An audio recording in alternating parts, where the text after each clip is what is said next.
The challenge for us today is to make a wooden bow that outperforms a store-bought bow. So you guys know Garrett from Road 4 TV. He is just venturing into traditional archery for the very first time, and he recently bought a bow so he could start practicing. Now his bow is a 62-inch long bow at a 45-pound draw weight. This bow shoots 145 to 165 feet per second depending on the weight of his arrow. Now I'm gonna try to make a bow for him that outperforms his bow. Now the chances of me doing this are kind of slim since I do not have hardly any experience with any store-bought bows. I only have experience with the bows I've made. Plus on top of that, the bow I'm making Garrett is a little different design than I've ever made before. Most of the bows I've made are just like this one. Before we get into the design, I gotta tell you why this matters. It matters because if the timing is off on the bow will shoot poorly.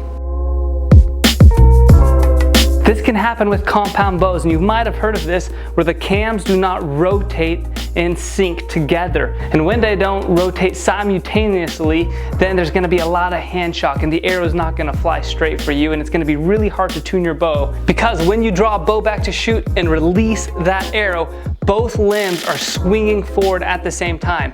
Now what you want is them to snap and then come back at the same time like a spring. If the limbs are not in sync together, your hand will vibrate a ton and it will not be comfortable to shoot. So our goal is to get both limbs to sling forward at the same time. This should work really, really well. The only problem is I haven't done it yet.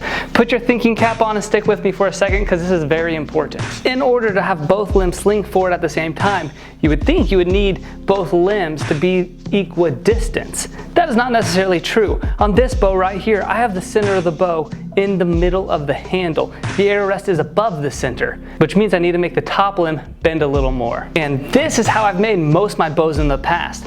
But with Garrett's bow, it's different.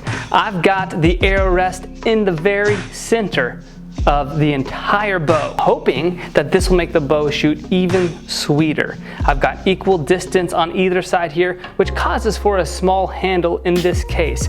The reason I chose this layout is not because I wanted to, but because I kind of had to, because there's a big split through the wood that I had to work out. With this kind of a design, the arrow knocking point is going to be in the very center of the string. This will hopefully optimize this bow's performance. As you can see, I went ahead and started without you, so let me run through what I've done. On the limb tips, I decided to make them non-bending and reflexed back a little bit. I'm gonna leave them thick so that they don't bend, but I'm gonna thin them out on the side so that we can get a fast flying bow. The handle section is very small, which means I got more working limb, which hopefully will lead to a faster shooting bow. The downside is it might be more difficult to get the handle comfortable, and we'll just have to wait and see to see if there's any hand shock when we shoot the bow. Alrighty, so that's enough talk, so let's get to finishing this bow.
so far this bow is coming along really well. I've got it all the way to about 30-inch draw length, and I was just working on that tiller. There's a spot in the middle that's thinner than the rest, so I've been trying to get the bow to bend evenly, and I finally did, and boom, got it full draw.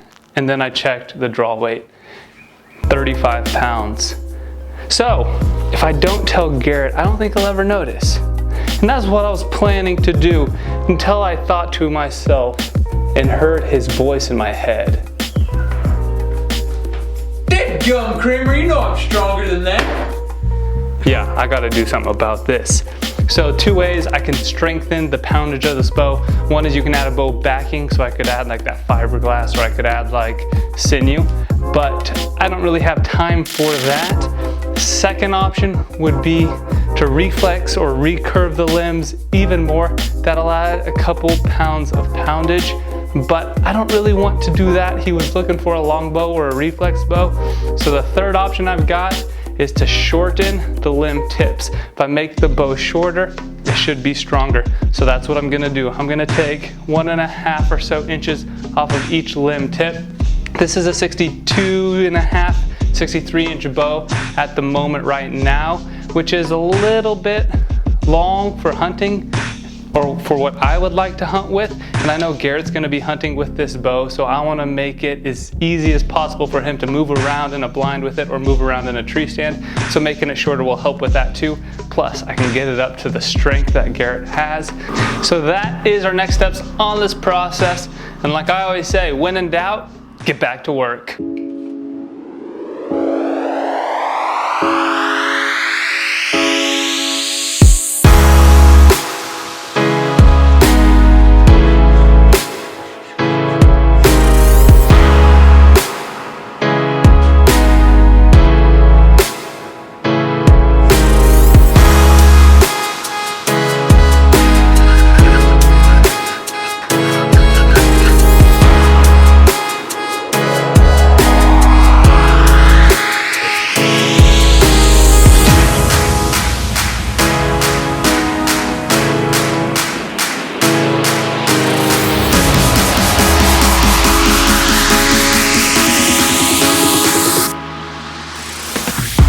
We will do the final reveal of the bow on the next video. Thank you to everybody who has subscribed to this YouTube channel. Here we make bows, we make anything that has to do with traditional archery, and we're gonna take all of this, put it together, we're gonna go hunting and show that you can be successful with tools and weapons you make yourself. So if you haven't done so already and you wanna see more of this kind of video, go ahead and subscribe, and thank you guys for joining me as always. We'll see you on the next one.